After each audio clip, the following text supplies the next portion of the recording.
Hello, and welcome to the Peerless Community discussion of cybersecurity journalism. I'm the moderator, Dean Webb, and with me tonight are Kim Crawley and Joe Gray. Both of them are journalists. Let's go ahead and hear a little bit more. Kim, why don't you introduce yourself to our audience, who you Hi, are? my name is Kim Crawley. My primary work is for vendor blogs in the cybersecurity industry. So the vendors who I work for at the moment are Tripwire, which does services, Alien Vault, which has a SIEM product, Cylance, which has this really brilliant AI-driven antivirus solution, and Venafti makes SSL software.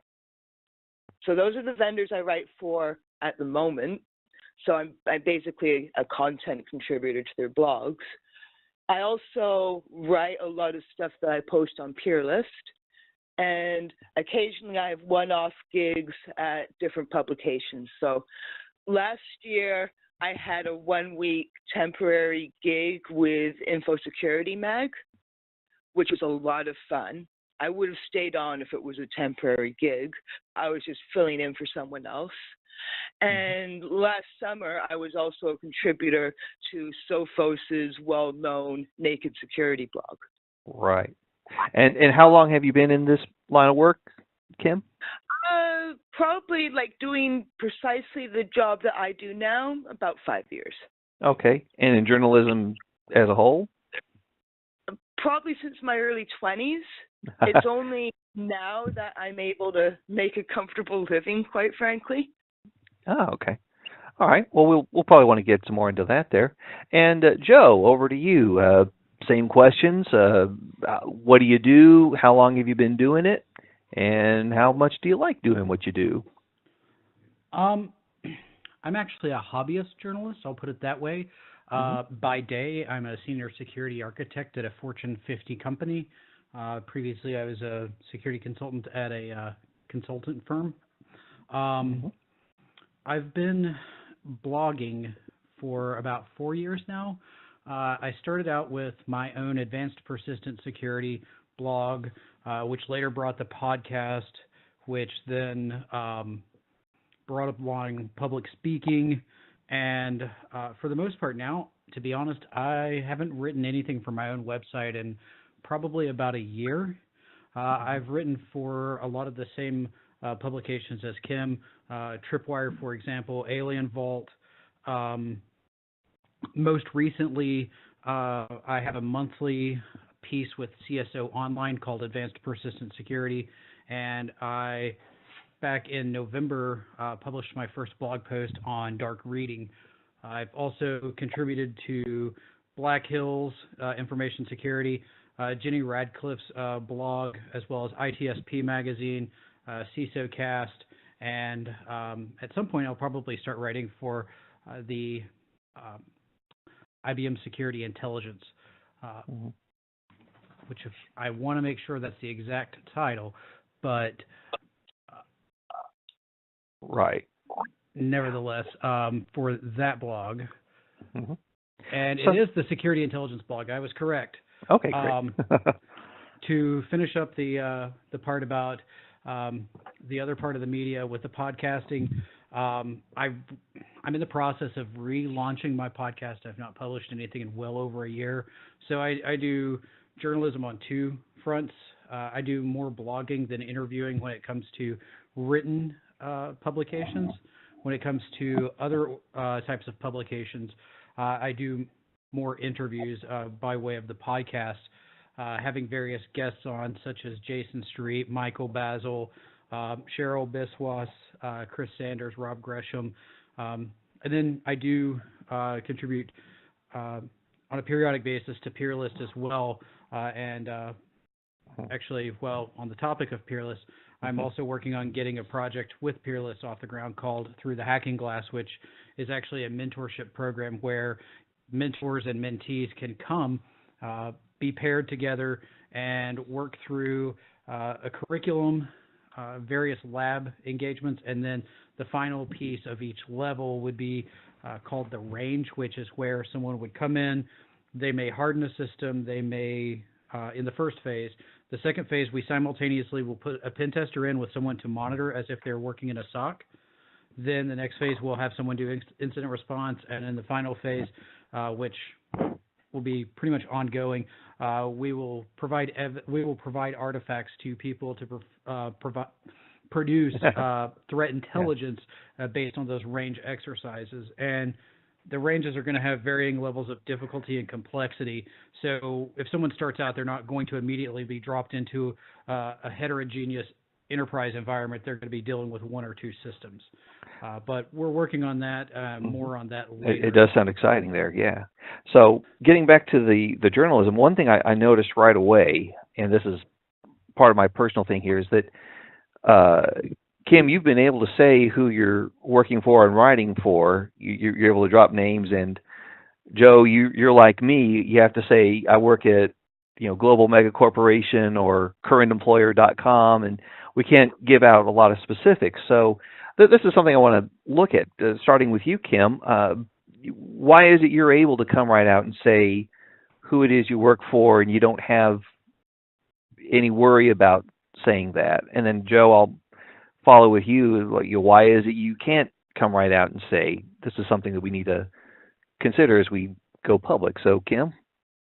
Well, every time that a vendor blog publishes one of my posts, my name is on it. Right. I have a byline. So what's the, I don't believe in my particular circumstance that the fact that I do work for those particular companies is public knowledge. Right. But then again, when you post something, you're on the byline, you're out there. Does this affect who you work for? Have you ever had somebody not want to have you write for them because you've written for a competitor in the field? I've ghosted times. I have ghost written stuff, but I haven't. The last time I've ghost written something was like a few months ago. Okay. 99% of the writing I'm paid for, I get credited. Okay. And Joe, over to you about anonymity. What are some of the concerns that you and myself as well have when we write publicly, but we're not really authorized to do so by any particular corporation? Well, for me, it's not necessarily that I'm not allowed to say. It's more of I've only worked at the company for 3 weeks, and I don't want to mess anything up. On top of it's a large publicly traded company, and as you may or may not know, when you're in a publicly traded company, there are a lot of political nuances that one must adhere to make sure that everything is, all the I's are dotted, all the T's are crossed. But when I write or when I appear on a podcast, whether it be my own or Security Weekly, whatever, I go through the attribution, and something that I'm adding to all of the stuff now is the disclaimer, which I've kind of used in the past, but kind of loosely as well, of the thoughts and opinions do not represent those of my employer. I've even went as far as to put an entire slide into my presentations going forward for my conferences that says that. I actually added it to the footer of each slide as well, just to make sure it's clear that I'm not speaking on behalf of this large publicly traded company. Right. And with my previous role, I was seen more as a marketing asset, where in my current role, I'm not saying I'm not a marketing asset, but when you're talking a company that's well over 250,000 employees as opposed to 75 employees, different things rules are handled a lot differently. Yeah. Just like in my previous role, when I would give speaking engagements, I would use the company PowerPoint template. That's something I'm not going to be doing moving forward, and it's nothing against my company. Right. I admit who I work for in the bio most of the time, but it's just one of those things. I do it more for political reasons, to make sure I don't step on toes and find myself in a sticky situation. Right. And like for me, I can say, if you're really interested, go look me up on LinkedIn. Otherwise, I work at current employer, and I used to work at former employer. that's that. Exactly. Well, Yeah. like I'll admit that my previous employer was Sword and Shield, and I have no problem doing that because if you search for me and find me on Iron Geek's website, you're going to see me wearing a company shirt. You're going to Right. see the company name on the templates. I don't mind doing it, and to be honest, I see a lot of what I do kind of as personal branding, and I have to try to maintain a certain persona of sorts. And in doing so, I try to avoid anything that's too controversial, as well as even on Twitter, whether it's typical banter or not, I won't use foul language whatsoever, and I'm very, I guess, prim and proper when it comes to that. So Yeah. I'm not worried about that or getting in trouble for that. It's just, I kind of for the same reason that I don't befriend current coworkers on Facebook. After Okay. you leave or I leave, hey, we can be friends all day. But until Right. then, no. So really, with it, that does bring up the idea of self-censorship. How we have to always be mindful that our words do connect back. And so, Kim, I want to, Joe's talked about his experience there. What about you? How is it? Do you have to self-censor at times? Yeah, because people ask me things. Well, I mean, my pieces. Yeah, sometimes I will pitch something to one of my editors, and they'll say, yeah, this is a really important cyber attack to report on, but we don't want it on our blog because it doesn't look flattering for our brand to sound like we're trashing this other vendor. Mm-hmm. So I've had those experiences. I've had to modify things a little bit. I've had to send pitches that I would send to one editor, got rejected, send to the other editor, and accepted. So I don't take any of that personally. As far as I'm concerned, that's business. And ultimately, someone like me is just a contractor under the marketing departments of those cybersecurity product and service vendors. So I am quite aware of that. The nice thing is, because I do have a peer list account that I'm quite active with, if I find that there's a story that I really want to write and get out in the world and none of my editors want to touch it, I can put it on peer list. Because all the stuff that I write, it doesn't hurt my career to write about a particular cyber attack. It's what people expect me to do. And the vendor blogs I work for are fine with me writing about it, just not on the vendor's website. Right. So really, then your issues with self-censoring have to come from your vendor relations, but you basically have a free hand when you're on your own blog or on a peer list or something of that nature. Yeah. Mm-hmm. If my readers know what I'm like without a corporate filter, just look at my peer list posts. Right. Yeah. And well, with that in mind, there, and this is going to circle back to you, Joe, as well. Like the issue of vendors and where's the line between vendor bashing and holding a vendor accountable for a product that has had maybe in your eyes a catastrophic failure. I know that there are people out there who they're fanboys of vendor X, and then the fanboys of vendor Y show up and they'll have their discussions, and that's fine. Set them aside. But when it comes down to like say that there was a failure of a particular system, and we can say this vendor promised this and didn't deliver. Is it vendor bashing to report that, or do you have to have something like that's really bad to go with that? So we'll start with Kim and we'll come back to Joe on this one. Well, I mean, at least 2/3 of what I write about are about some cyber attack or another. And inevitably that will involve maybe a certain operating system platform, certain software, certain devices and their drivers. And so you do write about bad things that happen to the products and services of specific companies.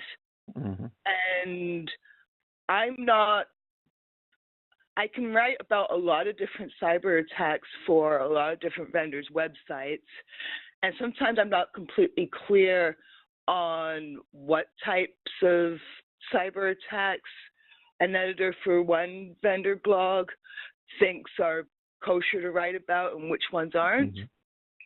But it's never hurt me to pitch. The worst case scenario with a pitch is an editor just tells me, no, sorry, not this one, pitch something else. Yeah. So I never hesitate to pitch if I think there's any chance. Right.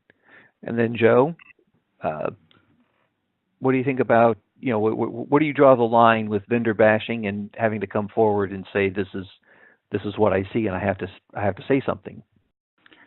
In the past, I've been a little bit more open to be critical of vendors.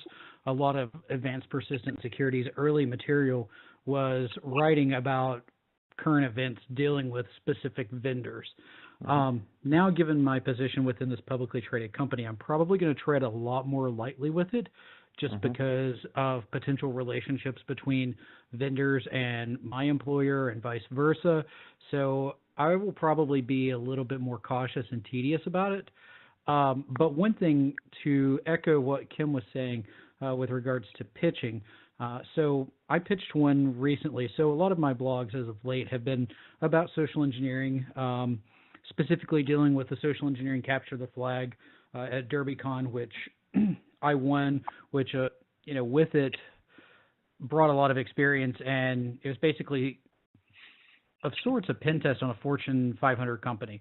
And I'm going to be speaking about that at some conferences throughout the year. But the point I'm making with this is that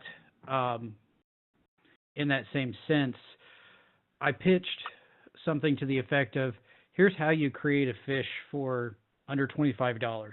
And it was full life cycle. So here's how you get the email account. Here's how you stand up the website. Here's some tools you can use to do that. Here's how you deploy it. Here's how you bypass a lot of the things that could potentially catch you. I pitched it, and it went down in the blaze of glory. So I came up with the idea. I was like, okay, well, one of the blog posts I wrote for my Advanced Persistent Security was the security of porn, which basically had nothing to do with porn as a whole, but had everything to do with comparing DNS configurations of 4 major websites and Pornhub, and then talking about the fact that Pornhub does a bug bounty. So with that one, I would have never pitched that somewhere else. That's one of those, yep, I'll publish it myself. But even with the one of how to create the fish, I don't know how I feel about actually publishing it, because it's one of those things, I have no guarantee that the person that's reading it and applying the concepts that I talk about in it are going to use it for good. They could potentially use it against my employer. So that brings up self-censorship again. Now it's not the self-censorship of, I don't want to interfere with my relationship with my employer or a vendor. Now it's, what I say could be used against me or against another person. It could harm an innocent. And this is something we touched on in the fiction panel as well. How far do you go in that? We say, like, for example, with the phishing mail, this is kind of like one of those Mythbusters things. I know there were times there where they say, don't try this at home. We're going to be working with explosives, and they do everything but show the actual composition of the explosive. But enterprising young minds could find that independently and then basically try at home what they told you not to try at home, with whatever consequences.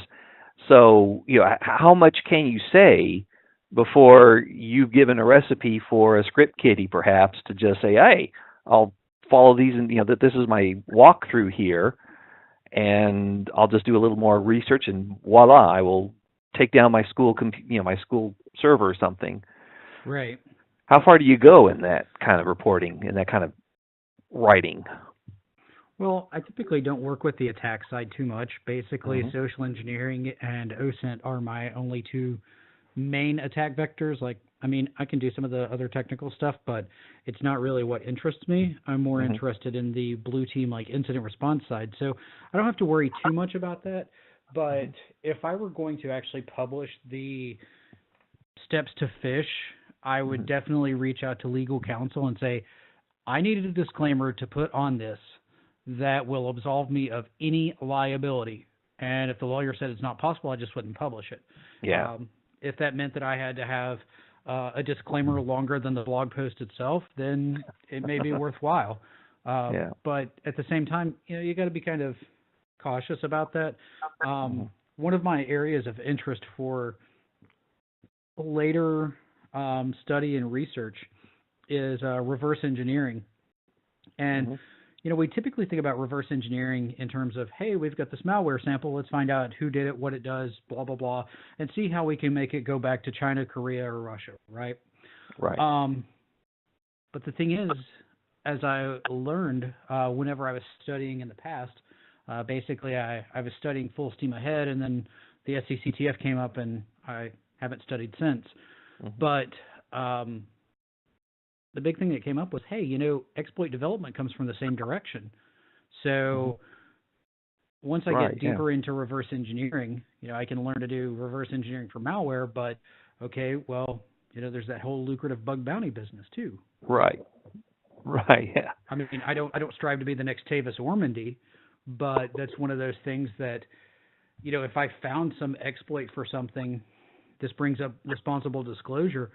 How would I go about it? If I were targeting a specific company, like there's been many times that Tavis has posted things as a researcher, and I'm like, I'm not sure if I would have posted that. But that's what he does, and he has Google's legal team behind him. So it's a completely different story. So it's a nice legal team to have as well, given the size.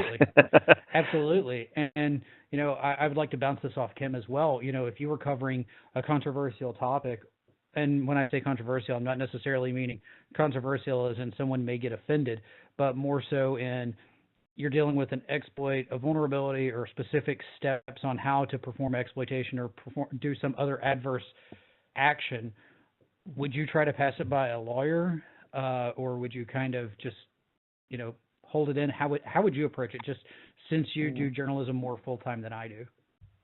Honestly, the matter never comes up. When I cover a cyber attack, I usually go into a little bit of technical detail, but I don't go into fine technical detail enough for someone to replicate the exact cyber attack. And as far as legal matters are concerned, I just kind of cross my fingers and hope that the companies I work for have got that covered. And if something is in my draft that could be a legal risk for them, that I will be advised to change it. Okay. So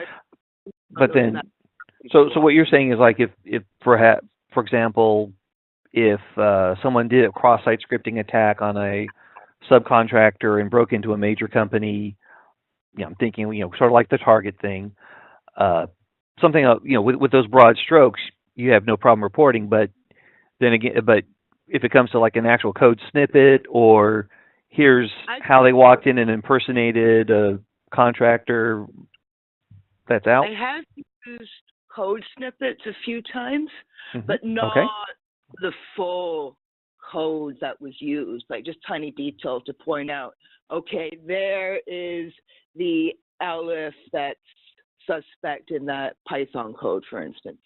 Right. But that's not enough code for someone to replicate the malware, right? Right, yeah. Because I have seen that on some sites where they'll say, here's how I broke into the, fill in the blank home router. Here's how I reverse engineered it to load my own firmware. Here's the firmware I use. It's like, wow, it's very detailed, but it's also, again, it's something where it could be used against me if someone has the correct access to my system there. But and that's another part, though. Getting back to the reporting there, if we're talking about an actual breach that has happened, how much are we able to find out as a hobbyist, or as a journalist who is not really being sponsored by any particular investigative newsroom? How much can we discover about particular breaches or incidents on our own? Start with you on that one, Kim. Most of the time, I just report details that other people have reported. I will actually hyperlink the news sources, and I will make a decision myself whether the source is credible or not. Now, I do sometimes, once in a blue moon, get the opportunity to break a story.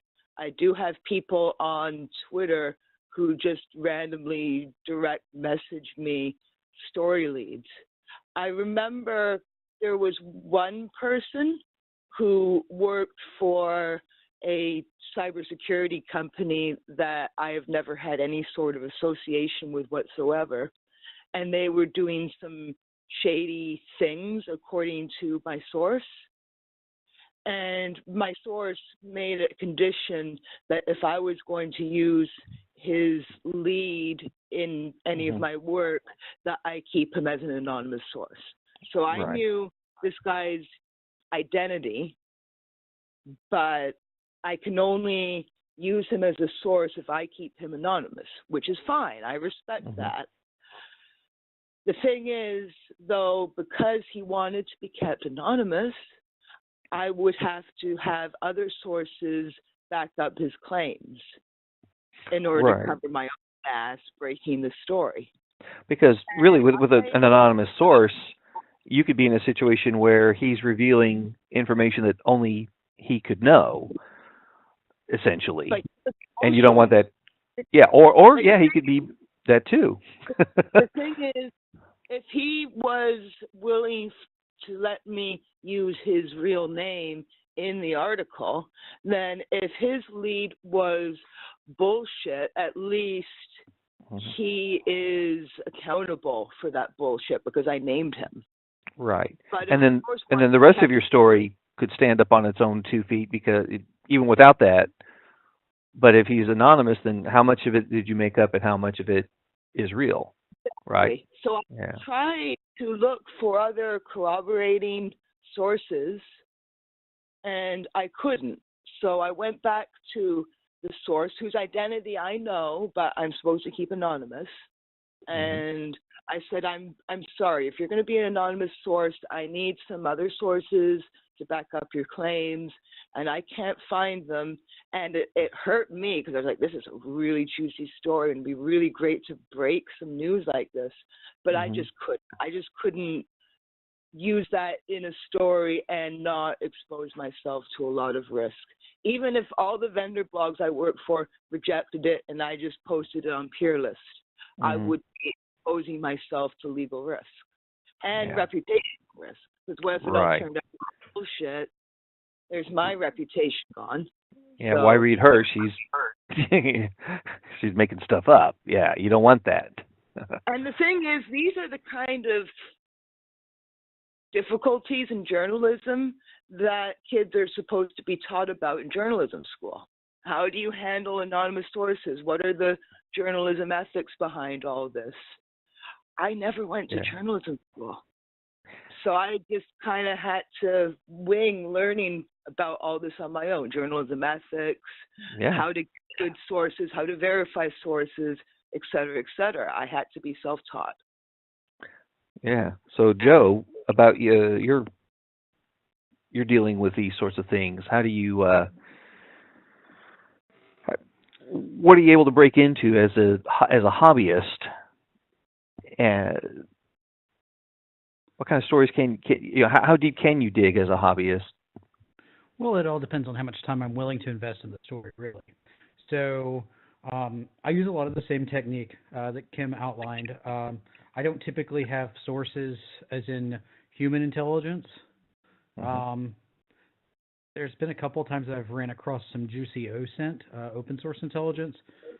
Since I do a lot of research in that field, I tend to come across a lot of things. Some of it's very interesting. Some of it could put you to sleep. But with that being said, about one of the other things about me is I'm currently about halfway through with a doctorate. So in terms of formal academic research, I'm used to going through the same steps that Kim talked about in terms of verifying the reputation and the integrity of what it is that I'm citing as a reference. I'll try to corroborate from multiple sources. I'll go a few generations back to verify. So, slight rabbit hole, but I'm not going to get into the political side of it. I will say that there is a politically charged website out there that publishes news that if you go searching, they have some off-the-wall stories. And I'm not talking about The Onion. I'm not talking about Duffleblog. It's Right. a, air quote, legitimate news source. If you start dialing The Onion back in terms of what they're citing and referencing, they do a lot of self-referencing, which I understand for SEO, you need to have a lot of internal links. I understand Right. that. But when you dial The Onion back and you're 3 or 4 generations back, and you find that this story is sourced off a Facebook page of someone with 4 friends and 6 followers. Right. And I mean, or they'll cite a second source, which is another one of those followers who posted the same thing on his Facebook page. exactly. Yeah. And the thing about it is that part itself, there's a lot of liability with that. And that's why I go a few generations back, because when you're doing it at the formal academic level, you're expected to do so. You're expected to use sources of the highest quality.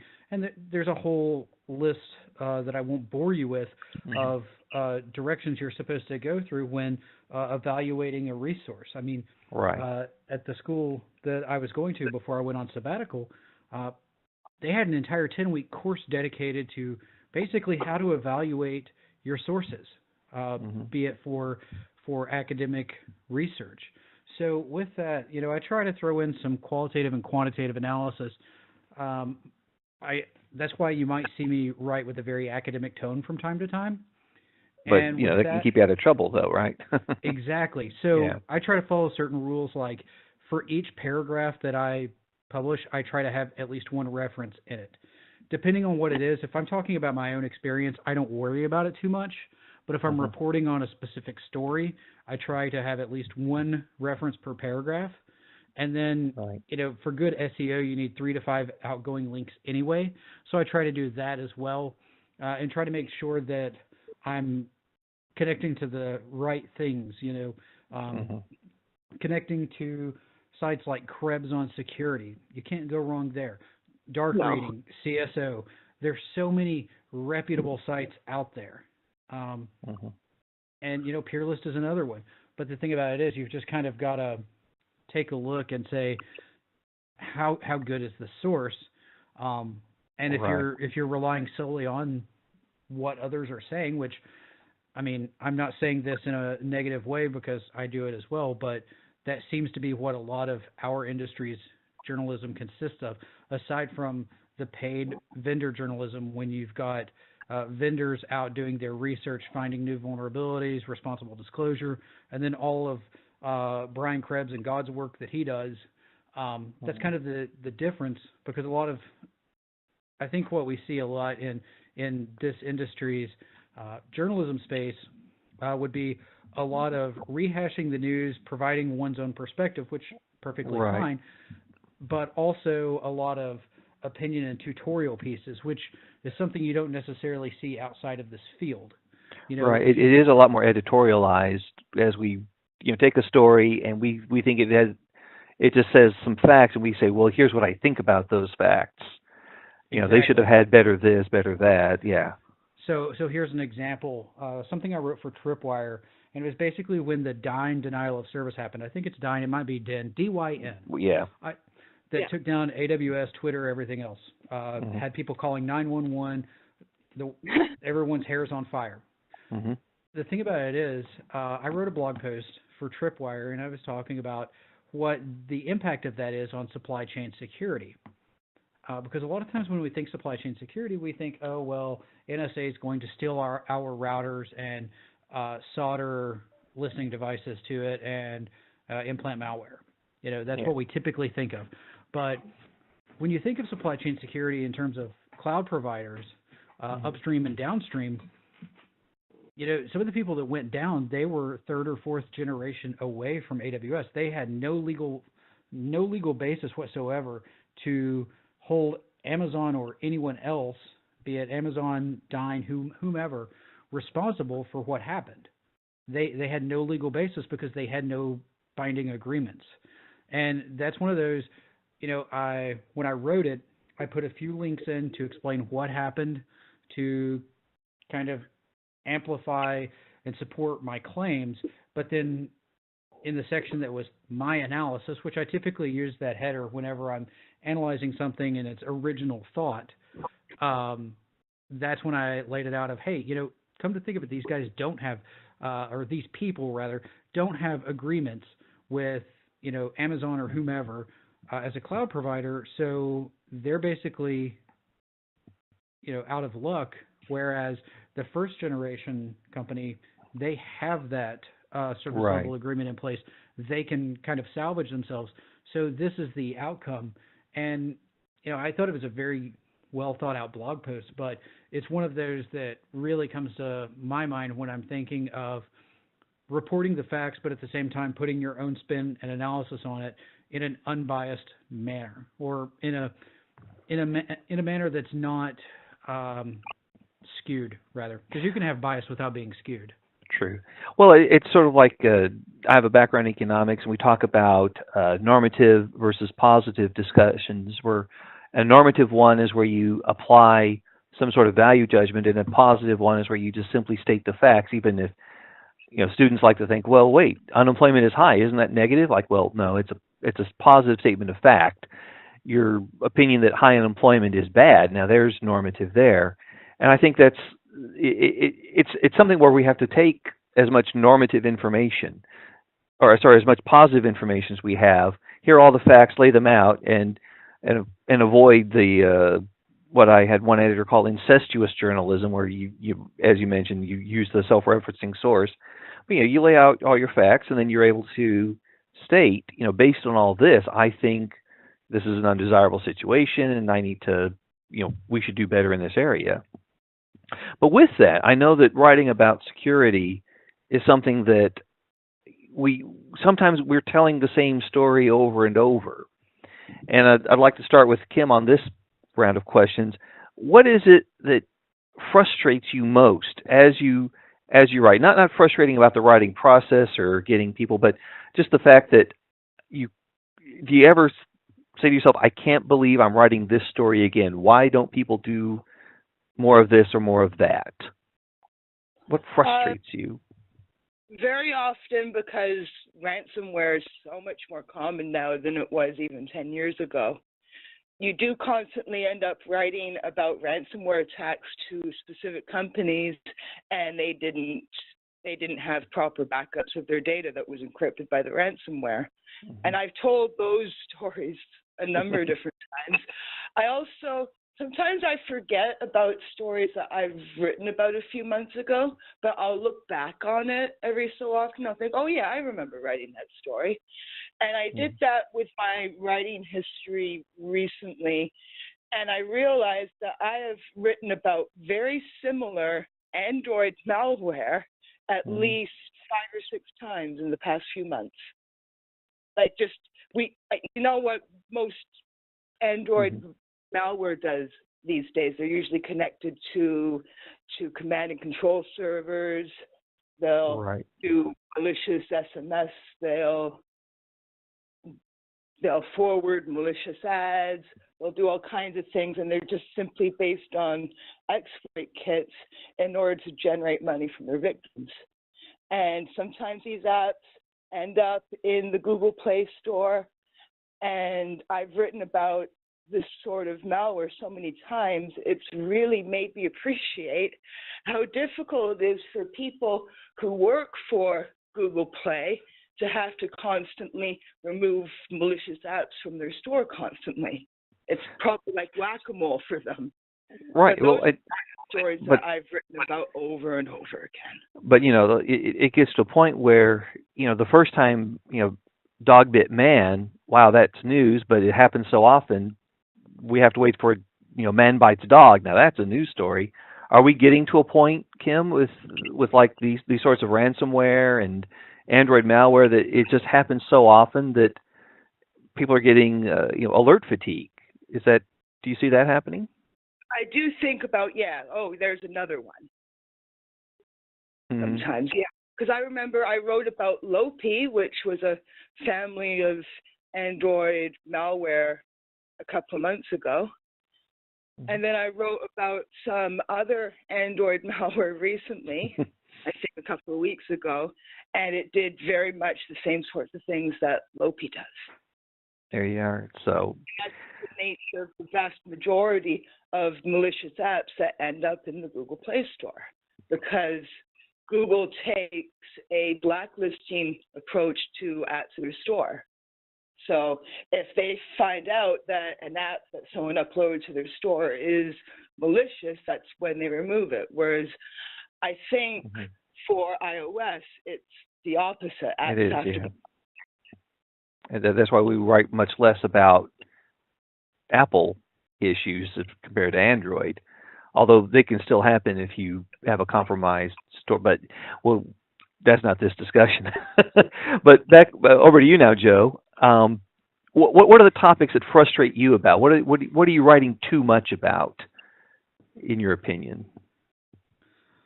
Right now, I've not been doing anything of the sort. Any what I would consider too much writing of anything. But there were times whenever I was writing more about businesses and current events, and it's like, okay, this company didn't patch this. This employee was phished. This company did something stupid. This company tried to cover it up. And it's basically the inability of companies to have the forethought to implement proper security and getting slammed on the basics.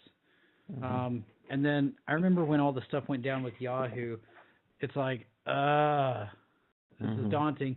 It's like, this is so juicy. I have to write about it, but I'm so tired of seeing it. It's a dumpster fire. It's a train wreck. You just can't look away.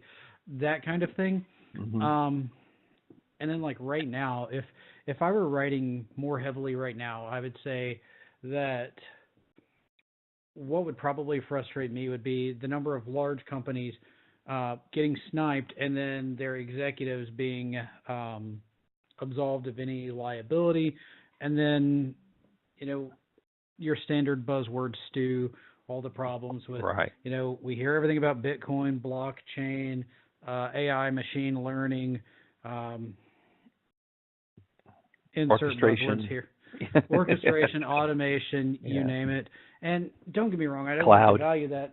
Of course. I like cloud. That's a good buzzword. Yeah. And then EDR, IDR, all of that fun stuff. But the thing about it is I don't devalue the products and the capabilities themselves, because I do see value in using things like AI, machine learning, all that fun stuff. But it's just the buzzword soup. I had my LinkedIn configured a little bit differently when I was in a job hunt recently, and some of the stuff that I got in my inbox, just buzzword soup, irrelevant to writing stories, but it's like, these people are putting this crap in my inbox because these are active buzzwords. If I were actively blogging about whatever's popular right now, this is what I would be writing about. And it's like, no. And, you know, for someone who's a security practitioner by day, a lot of my previous job was helping clients implement security standards to become more secure or assess their security. My current role is developing and implementing a security vision across a large organization. My organization, we look at standards and we find things, you know, and if you want to look at a standard framework, for example, that's about as basic as you can get, look at the SANS Top 20, now known as the Center for Internet Security Critical Security Controls. If you really want to see the state of security, realistically, you can read any blog post, any article, any white paper talking about a breach or an adverse action or how something was prevented, and you can relate it to one or more controls within that. And the fact that people are still missing out on the top 5 controls, that just boggles my mind, and it just makes me want to beat my head into a table, but yeah. Well, then this gets back to something I'd like to wrap up on is the whole vision of journalism, where there's some aspects of it where we hope to educate and inform and change behavior to save the world, and then there's other aspects where we know our readers are few and we're preaching to a choir and we're basically documenting the collapse of civilization as we know it. A pretty big swing there. For you, we'll go with Joe, and we'll finish with Kim. Do you see yourself more changing the world or shaking your head as you watch it fall apart as you write? I would say that with that one, I'm a little bit centrist. I'm somewhere in between. I do stay closer to the side of education than dumpster fires, just solely on the fact of sometimes it's, you've got hope, basically. Yeah, it's like sometimes it's like, hey, this giant company just went down. They did what? Sometimes that I don't want to use the term refreshing, but it's a break from the what can I teach people about today. But seeing as with journalism not being my career, I don't have necessarily as much time to put in the due diligence to help watch the world burn, to be able to do the keeping the honest,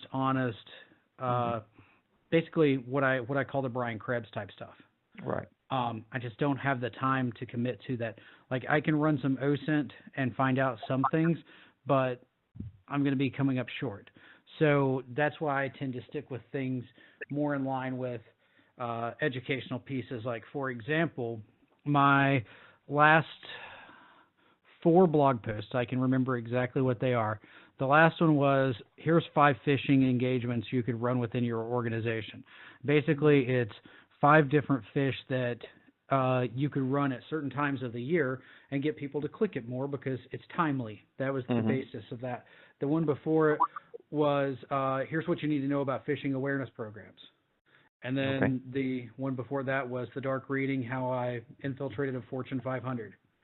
And then before that was basically my experience in becoming an advanced DFIR practitioner. And it was talking about incident response, data carving, and more in-depth blue team type stuff.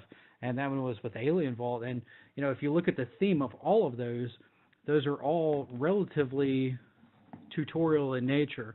Yeah, the dark reading one had a little bit of doom and gloom in it, but the company was never mentioned. So it wasn't that kind. Okay. And Kim, where do you stand on the spectrum between the doom and the gloom and bringer of light? That's an excellent question.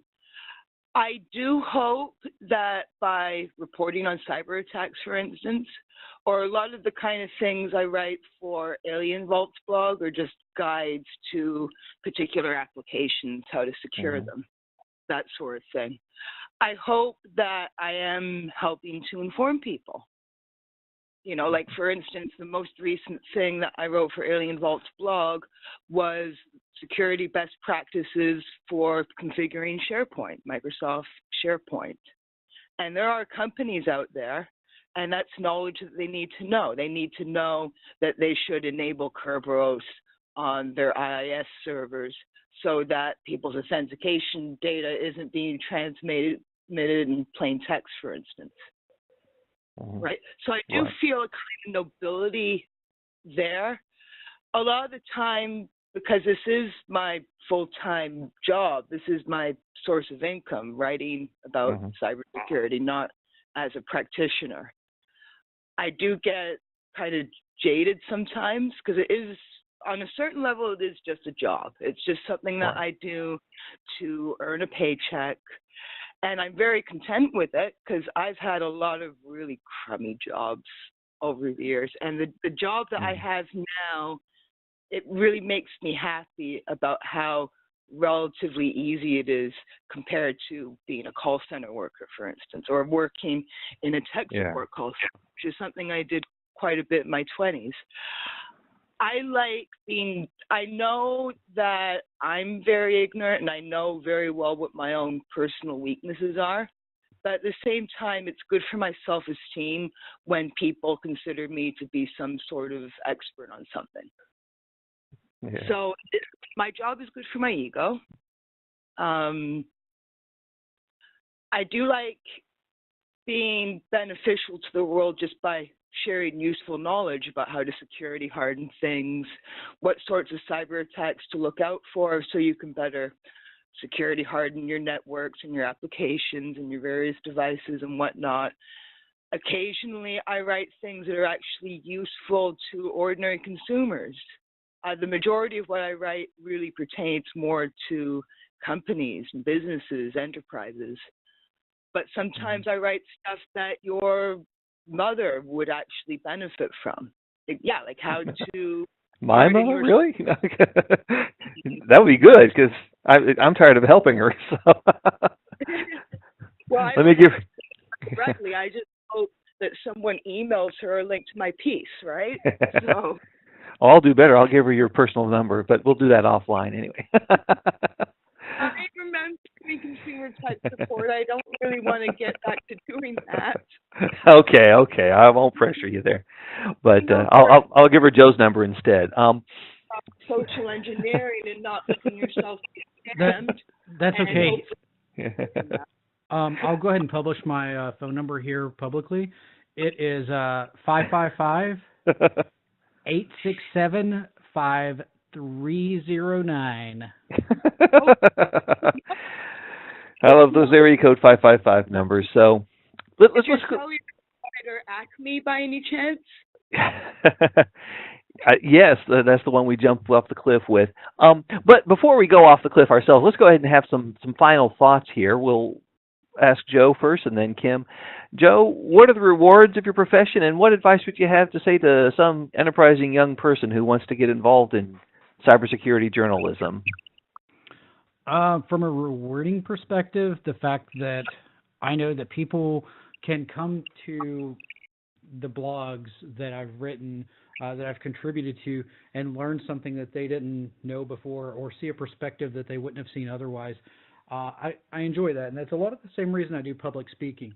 From a career perspective, I will say that it does wonders for your career, because something I think we can all agree on is that the only way to get better at writing is to do it more.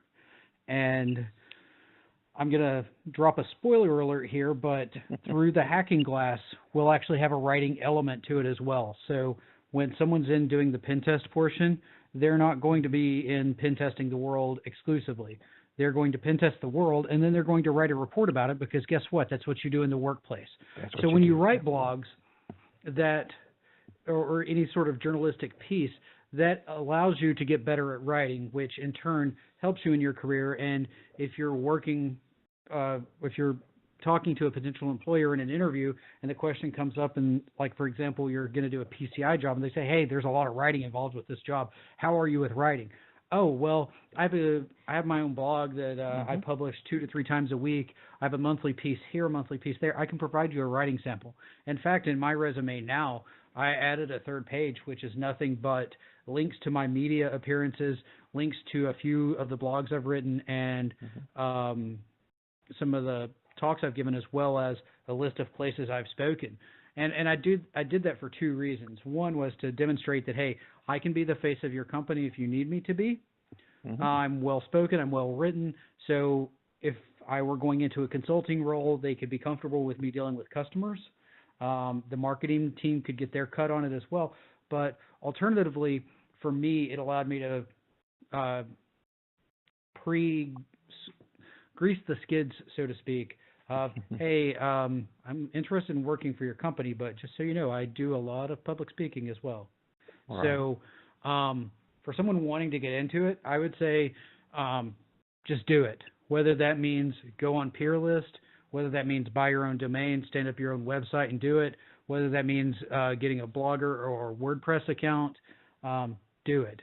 I would recommend PeerList, or, for example, something I've started doing over the course of the last year. If someone's an up-and-comer and they want to get started and they need a place to get a blog up and running so that they have a writing sample for something, be it a grant, be it writing for another outlet. For example, with Alien Vault, if you talk Hello? through something she's going to ask, I will. Yeah. Okay. So I will actually publish work on my blog, on my website.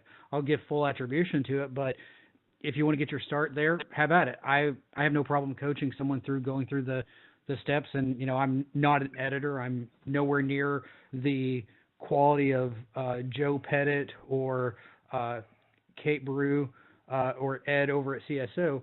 But the thing about it is, I've been through that process to where I can help someone with it. So get started, and then, you know, start making the relationships.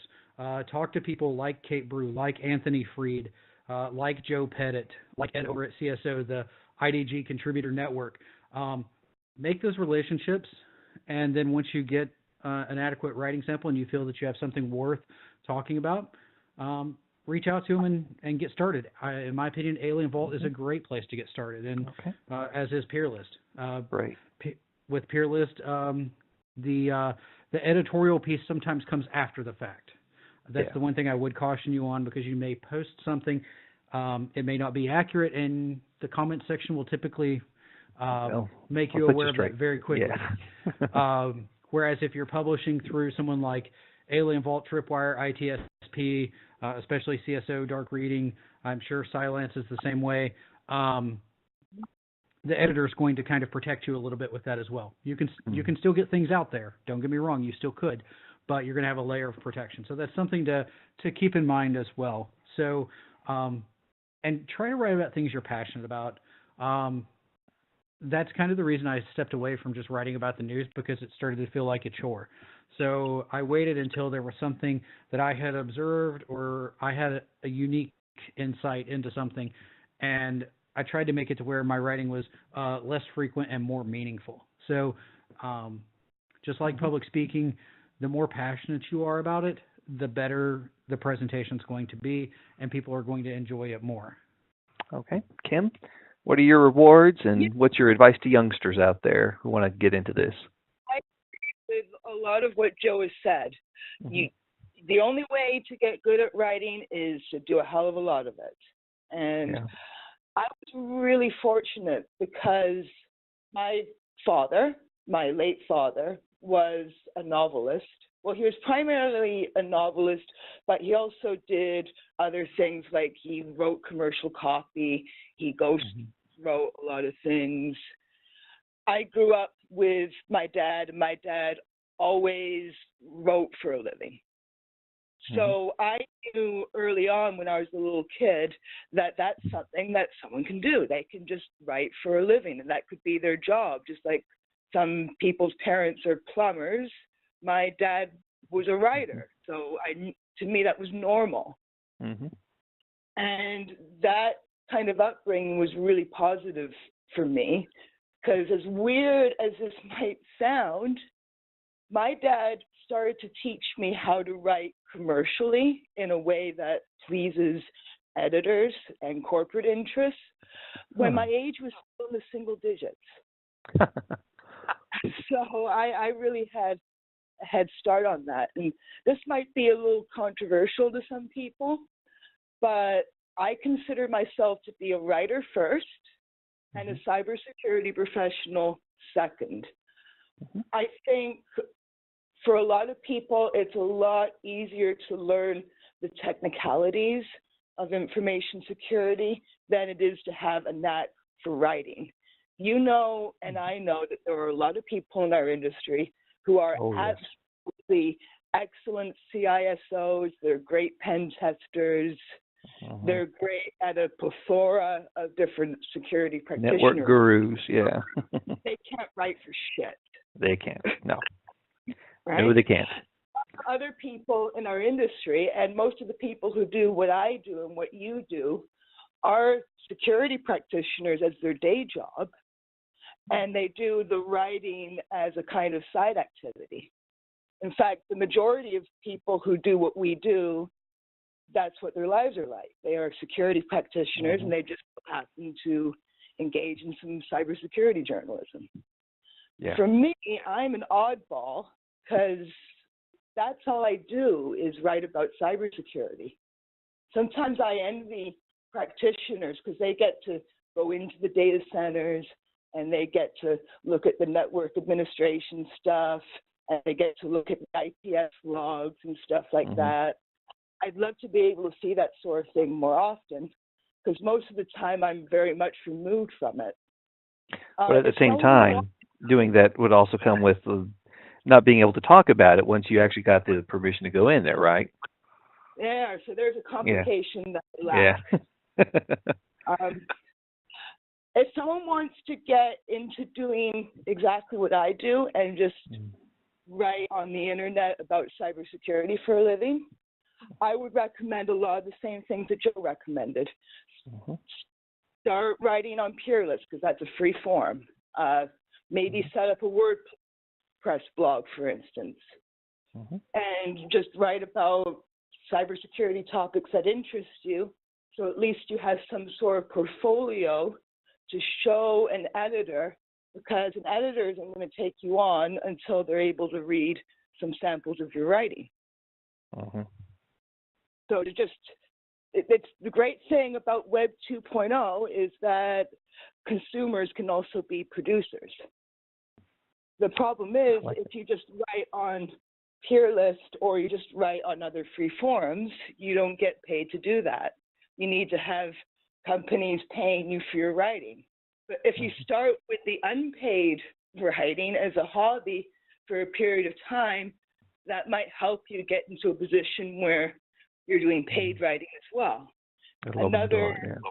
Another thing that is kind of unfair is it very much does matter who you know. Yes. I was able to start working with, I always thought his name was pronounced Joe Petit, because I email him all the time. I've known him for quite some time now. It may be. Him a lot. Anyway. We'll have to get him on a webinar to find out. Pronounce his name. Today on the Peerless webinar, what is your last name pronounced? We start with you, number one. But yeah. So, but yeah, you're saying it's who you know, right? Got into a position where Joe started publishing my Women in InfoSec interview series because I was talking about doing that stuff on Twitter. And different social media platforms are more useful to different types of occupations. Like, for instance, if you are a tattoo artist, you're going to want to use Instagram in order to promote your work. You know, Twitter might be secondary, but if you want to get work as a tattoo artist, Instagram would be number one. If you are any sort of writer, Instagram isn't going to help you very much because it's a visual medium. Twitter is where it's at. Cybersecurity, Twitter is really where it's at if you want editors like Joe Petit or Kate Brew or Anthony Freed to be able to see what you're doing. So I would recommend that those people, if they have free writing that they're doing on Peerless or on their own WordPress blog or whatever, start promoting it on Twitter. And make sure that you hashtag it properly, like hashtag InfoSec, hashtag cybersecurity. And if you keep doing that, eventually you might catch someone's attention. Sometimes I also get people direct messaging me or tweeting me on Twitter asking, how do I get to your position? And the first thing I'll ask that person is just to show me links to their writing. And if their writing, if I think it has any potential at all, chances are I will send those links to one of the editors I work with. Absolutely. And I'll just cap it off with, for everyone out there, I'll just echo the sentiment there. It's certainly great to volunteer because that's where you find your way into a lot of these opportunities. And even if you don't do this professionally, having all these writing samples, as Joe and Kim pointed out, it really does strengthen your ability to get roles. If you say, I can write or I can talk, that carries a lot of weight with a lot of managers if they need someone who can fill that role to do the documentation, to do the training, things like that. So absolutely. Kids, if you're out there listening to this and you want to get into cybersecurity, I hope this has been helpful for you. I'm Dean Webb for Peerlist, and I'd like to say good night to Joe and good night to Kim. And we hope you guys have had a wonderful, wonderful time listening to the discussion of cybersecurity journalism. Hey, before we go, before we go, could we share our Peerless usernames and Twitter handles? Okay, and then I'll wrap it up one more time after that. So, what's your Peerless username and handle, Joe? My Peerless username is Joe-Gray. Through the Hacking Glass has its own user account as well. I think it is Hacking Glass, if I recall correctly. And then on Twitter, I'm at C_3PJoe. Through the Hacking Glass is also on Twitter at Hacking Glass and on Facebook at facebook.com/HackingGlass. All right, and Kim? All right, my Twitter handle is KIM_CRAWLEY.